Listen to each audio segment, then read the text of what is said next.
আমরা টার্গেট করেছি English 120 grammar রুলসটাকে সম্পূর্ণভাবে সহজ সরলভাবে পড়ার। তো দুটো রুলস আমরা অলরেডি পড়েছি, অলরেডি জেনেছি। আজকে হচ্ছে আমাদের এই 120 রুলসের তৃতীয় দিন। আজকের দিনে আমরা 3 নম্বর রুলসটা জানবো এবং আমাদের এই আজকেকার ইংলিশ গ্রামার রুলসের ভিডিওর যে মেন এজেন্ডা, আজকেকার মেন এজেন্ডা হচ্ছে অন অফ দ্য রুলস। সেন্টেন্সের শুরুতে ওয়ান অফ দ্য থাকে, তো ওয়ান অফ দ্য দিয়ে যদি কোনো সেন্টেন্স শুরু হয় তাহলে সেই সেন্টেন্সটা কীরকম ধরনের হয়, সেখানকার সাবজেক্টটা সিঙ্গুলার না প্লুরাল হয়, ভার্বটা সিঙ্গুলার না প্লুরাল হয়, এই সমস্ত রুলসগুলো এর মধ্যে আছে। এবার দেখো এমটিএস এক্সামের পয়েন্ট অফ ভিউ থেকে এই ওয়ান অফ দ্য রুলসটা ভেরি ভেরি ইম্পর্টেন্ট। কেন ইম্পর্টেন্ট? কারণ এই রুলসটা বারংবার রিপিট হয়।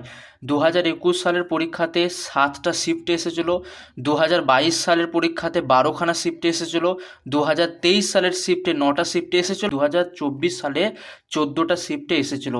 তো ভাবো একবার, এই একটা রুলস এতবার ধরে বারংবার রিপিট হয়ে আসছে। এবার অনেকে মনে করবে যে কঠিন বলে বারংবার রিপিট হয়। না, কঠিন বলে বারংবার রিপিট হয় না, এগুলোর ব্যবহার খুব হয় অফিসিয়াল কাজকর্মে, সেই জন্য এই রুলসগুলো বারংবার আসে। তো দেখি, লেটস স্টার্ট।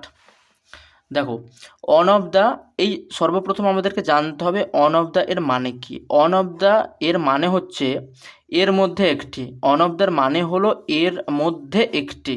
এর মধ্যে একটি মানে অনেকগুলো জিনিস থাকবে, সেই অনেকগুলো জিনিসের মধ্যে একটি। অনেকগুলো জিনিসের মধ্যে একটি, সেটারই মানে হচ্ছে অন অফ দ্য। তোমার বলছে এর দ্বারা নির্দিষ্ট গোষ্ঠী বোঝানো হয়। এই যে এর লেখা আছে না এখানে, এর মধ্যে একটি, এই এর দ্বারা নির্দিষ্ট গোষ্ঠী বোঝানো হয়। একটা নির্দিষ্ট গোষ্ঠী, অনেকগুলো জিনিস, সেই জিনিস অনেকগুলো জিনিস সেটার মধ্যে ইনক্লুড আছে। এবার যে গোষ্ঠী বা গ্রুপটা থাকে, অবশ্যই একটা গোষ্ঠী বা গ্রুপ থাকবে, সেই গ্রুপ বা গোষ্ঠীটা কিন্তু অবশ্যই প্লুরাল নাউন হবে। এবার তুমি ভাবো যে অনেকগুলো জিনিস আছে, সেই অনেকগুলো জিনিসের মধ্যে মাত্র একটা, তাহলে সে অনেকগুলো জিনিসটা সিঙ্গুলার হবে না প্লুরাল হবে? অবশ্যই সেটা প্লুরাল হবে। তো সেটাই বলছে যে এর দ্বারা নির্দিষ্ট গোষ্ঠী বোঝানো হয় এবং যে গোষ্ঠী বা গ্রুপটা থাকে সেটা অবশ্যই কিন্তু প্লুরাল নাউন হবে। তো এক্সাম্পল কি বলছে দেখো, on of the students is absent today. On of the দিয়ে সেন্টেন্স স্টার্ট হলো।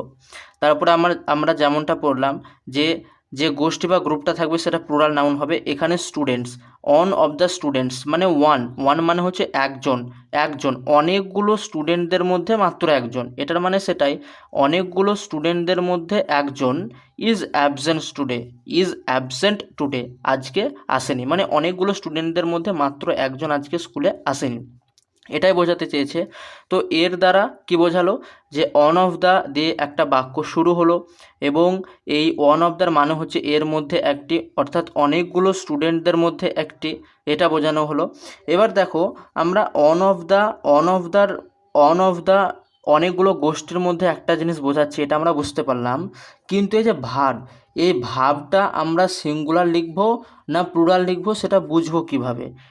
এই ভার্ব থেকেও কখনো কোশ্চেন দেয়, এই নাউনটা সিঙ্গুলার না প্লুরাল হবে সেখান থেকে কোশ্চেন দেয়, আর ইজটা এই যে ভার্ব, এই ভার্বটা সিঙ্গুলার হবে না প্লুরাল হবে সেখান থেকেও কোশ্চেন দেয়। তো আমাদের ক্লিয়ার হলো যে অন অফ দ্যার পরে যে নাউনটা থাকবে সেটা সিঙ্গুলার হবে না প্লুরাল হবে? অবশ্যই সেটা প্লুরাল হতে হবে, কারণ অনেকগুলোর মধ্যে একটা জিনিস বোঝাচ্ছে। এবার দেখো যে ভার্ব, এই ভার্বটা সিঙ্গুলার হবে না প্লুরাল হবে? ভার্ব কি হবে, সিঙ্গুলার না প্লুরাল? অন অফ দ্য মানে হচ্ছে এর মধ্যে একটি, আমরা জানতে পারলাম অনেকগুলো জিনিসের মধ্যে একটি। এবার যে গ্রুপ থাকবে সেই গ্রুপের মধ্যে মাত্র একজনকে বোঝাচ্ছে। অনেকটা গ্রুপ থাকবে, মানে একটা গ্রুপ থাকবে, সেই গ্রুপের মধ্যে অনেকজন থাকবে এবং সে অনেকজনের মধ্যে মাত্র একজনকে বোঝাচ্ছে।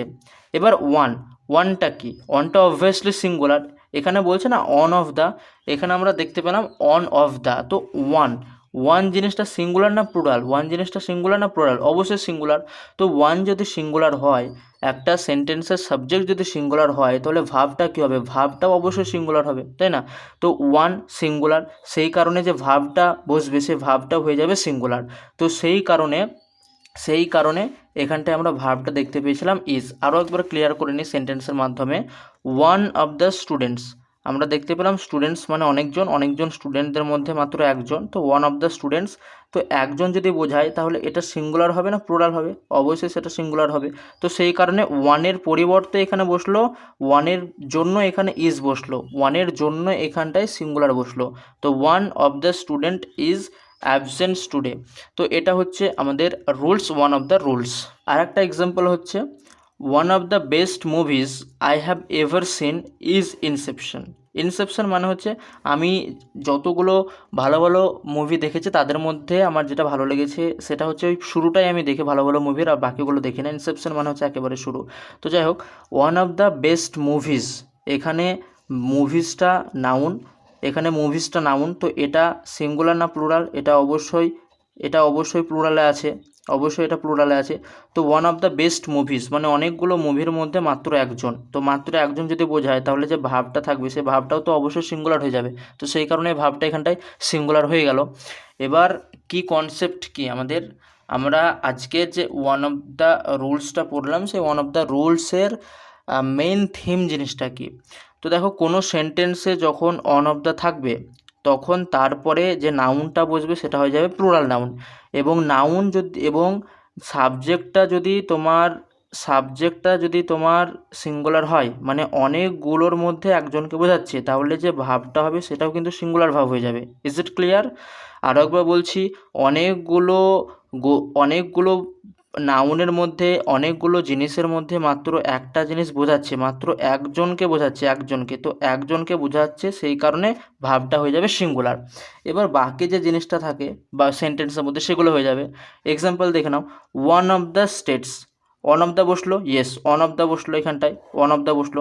তারপরে প্লুরাল নাউন, অবশ্যই প্লুরাল নাউন বসলো স্টেটস। তারপরে যে সিঙ্গুলার ভাব বসলো ইজ, এবং ভেরি রিচ মানে বাকি যে রেস্টটা আছে সেটা হয়ে গেল।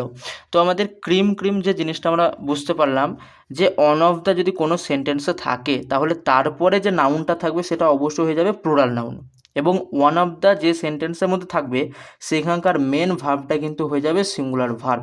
Is it clear?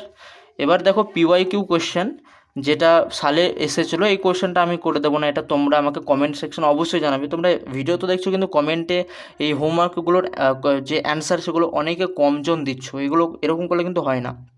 তো প্রথম কোয়েশ্চেন হচ্ছে, one of the books on the shelf are missing. তো স্পট দ্য এরার, এটা আমাকে হোমওয়ার্ক করে কমেন্টে অবশ্যই জানাবে, কমেন্ট করবে আমাকে। এবং 2 নাম্বার যে question, one of the most important lessons I have learned in the life is that ফেলার is often the first steps to success. এবার এখানটায় স্পট দ্য এরর করতে বলেছে এবং নো এরর বলে একটা অপশানও ছিল, তোমরা একটু বাজ বিচার করে দেখবে যে কোনটা হচ্ছে স্পট দ্য এরর। কোনো এরর থাকলে বলবে, আর যদি না এরর থাকে তাহলে নো এরর এখানটায় বলবে। এটাও আমাকে কমেন্টের মধ্যে অবশ্যই জানাবে। তো যেভাবে চ্যানেলে গ্রো হচ্ছে সেই জন্য তোমাদের প্রত্যেককে থ্যাংক ইউ সো মাচ।